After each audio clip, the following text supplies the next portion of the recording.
Hello everyone! In this video, I will be presenting Australia plans mass cull of wild camels amid drought crisis. If you're interested, don't forget to subscribe to the channel and activate the notification bell to get all the updates. Let's get started. Australian authorities plan to round up about 6,000 wild camels with helicopters and shoot them after they overran an outback town in search of water, trampling fences, smashing tanks, and contaminating supplies. The Northern Territory government announced its plan for Docker River, a town of 350 residents where thirsty camels have been arriving every day for weeks because of drought conditions. The community of Docker River is under siege by 6,000 marauding wild camels, the local government minister Rob Knight said in Alice Springs, 310 miles 500 kilometers northeast of Docker. This is a very critical situation out there. It's very unusual and it needs urgent action.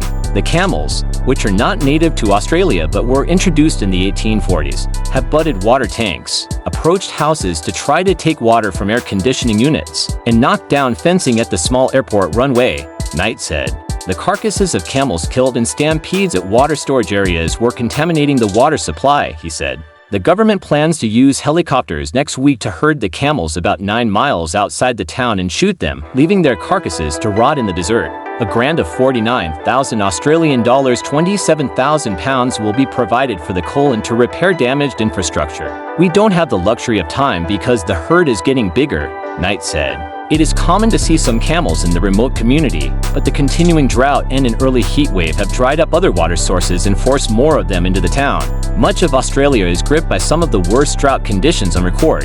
In August, the federal government set aside 19 million Australian dollars for a program to slash the wild camel population, including a possible mass slaughter. Glenys Gees, executive director of the national advocacy group Animals Australia, said the plan to kill camels by helicopter was barbaric and that the community could instead set up barriers to keep out the camels. It's a terrible thing that people react to these events by shooting, she said. The real concern is the terrible distress and wounding when shot by helicopter. There will be terrible suffering. Explorers brought camels to Australia to help them travel in the desert, and now an estimated 1 million roam wild across the country. They compete with sheep and cattle for food, trample vegetation, and invade remote settlements in search of water, scaring residents as they tear apart bathrooms and rip up water pipes. That's all for today. I hope you enjoyed the video. If you liked the content, don't forget to leave a like and subscribe to the channel if you haven't already, and see you in the next video.